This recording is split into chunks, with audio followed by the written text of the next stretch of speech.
What's good, YouTube? It's your boy Be Easy Listen back with another video, man. And I've been saying it, man. Shout out to, matter of fact, Charlie's Vids, man. 129673333. All those numbers. But yo, dude, you are doing a great job, and I literally watch probably all your videos. Um, I don't really shout you out because I'm trying to let you do your thing in peace here. Um, but yeah, back to what I was saying, man. I keep saying it. I learned this actually from Keenan Grace video from a while back, just describing the dark pools. And back in June, I think it was June 2nd, I don't know the date, don't quote me, but anyways, back in June, early or mid-June, the dark pool volume was decreased by a lot, and everybody was wondering. I don't know if that related to the stock price that day. I mean, I would have to go back and check it, but that's kind of irrelevant to this video. I was just saying that the systemic internalizers, and I couldn't find a word for it at the time. I kept saying Citadel Connect, and Virtue apparently is the other entity here, or the other partner here, that they have a duopoly, I guess is the word, on the market, which is usually a conflict of interest in general speaking whenever you are speaking of monopoly, in this case a duopoly. And honestly, guys, the conflict of interest is what I've been talking about these videos, which is Citadel Connect, real culprit, dark pool, fall guy. So we're all looking at the dark pool percentages. Meanwhile, these hedge funds are able to manipulate stock prices more so when they don't have to report them as to FINRA. And that's what I kept saying, guys. This is how they do it. So the more that's out there, the more that's given to retail, as far as, okay, we can have a website where we can check dark pool percentages, but there's no website to check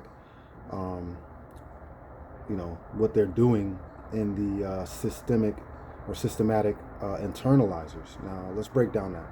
Systematic, meaning a system, which is usually created by those in power, and internalization to me means insider trading, to me, in this case. And internalizing something obviously would be doing something from within.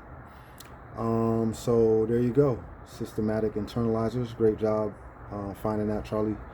And like I said, all my videos, I always refer to this or revert to this as the real problem with the market being that retail, we're here now, and clearly what we have is basically a way that they're able to balance books, spreadsheets, and to control the market as a whole, and able to maintain wealth for the market makers and hedge funds.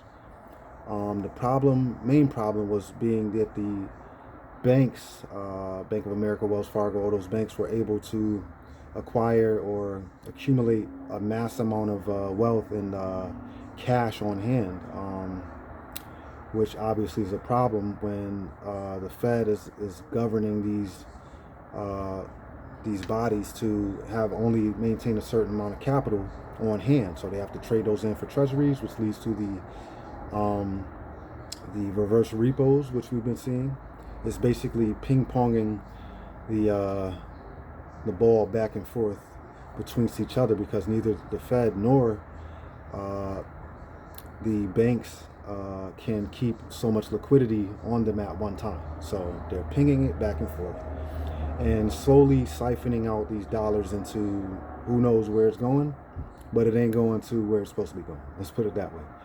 And they were able to do this by basically holding these two companies' securities, AMC GME, hostage for the time being, while people were in masses and droves driving the stock prices up by investing. Some people invest in their life savings, some people taking out their 401ks and personally investing those on their own. A lot of different things were going on, and they were able to create the naked shorting, use the wealth to basically make other plays. So if you do that, you get a slap on the wrist fine. You made $1 billion, they fine you 70 million. I'm taking that fine all day. So I think we know how they got to this point. At this point in time, I still don't think they have enough to cover all of the naked shorting throughout the entire market, which leads us to where we're at now. They're still trying to accumulate in hopes that, you know, they shake off weak hands, paper hands, and that way they can cover. And obviously, guys, they need your shares to cover.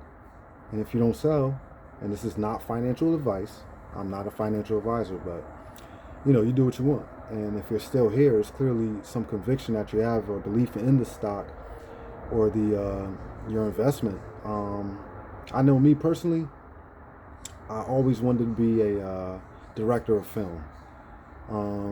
You know, I think I would bring a great aspect, and I always watch movies and go, man, if I directed this movie, it would have went a lot different. And so that's my passion, guys. Was obviously I wanted to be an actor, but I don't think you know, too many politics. Was never able to get to Hollywood, but maybe in the future. But anyways, that's why I have so much conviction in AMC, and which is why I focus more on AMC than GME. Even though there's, you know, video games are cool, but again, movies definitely more so being my passion. And right now, speaking of movies, I would like to use a movie reference here. You know, I would consider this the denouement, which is a French term for the moment prior to the climax, and which I think we're in right now, which usually happens in Act 2. And we're currently in Act 2 of this play regarding retail investors storming the market at record amounts, investing and being able, through the play of options and stuff like that, which you know, gave leverage to retail investors to compete, or just in general, you know, be able to contend with market makers and make some dollars in their investments. You have people who, you know, example, Toys R Us, which they wanted to short to oblivion and bankrupt the company. I mean, my son, we used to go there a lot. We used to go there probably once every 2 weeks type things. This guy's literally got every toy that was ever in Toys R Us probably. And you know, we miss going there. They put there now, I think it's a Marshall's Home Goods or something like that. But again, you know, I'm kind of getting off track here, but you know, this is definitely Act 2 for me. And again, this is just my thoughts and my conviction, my belief in the stock. So I'm going to continue to hold, and I'm going to continue to invest in these stocks. I'm going to continue to, you know, have belief in hopes that, obviously, Adam Aaron's a great guy, man. This guy, he had his option to do whatever he wanted when he was up like $26 billion at one point. You know, he could have did what he wanted. And Adam Aaron, guys, let's not get confused. He runs a movie theater business. That's his main objective. The SEC's objective is to govern the market, which Gary Gensler is, I'm starting to come around on him. I was kind of iffy, but I like it. I like what he's doing over there. At least he's acknowledging what's going on. And you know, though these newly implemented laws, guys, think about it. You're not going to implement a law overnight and try to entrap someone into, you know, into a position. So when they implement these things, they have to pass, you know, the democracy, the democratic system that we have in place in America. The SEC, you know, it is what it is. You know, it's called trust the process. Don't rush the process. And I think a lot of us are getting caught up in, you know, trying to rush the process here. This is a transformation of wealth from the impatient to the patient, guys. So that's where I'm at with mine. I mean, you know, you can do what you want. Obviously, you know, there's things that come up in real life situations where, you know, you may have to do this or do that in order to survive, or, you know, to get by day.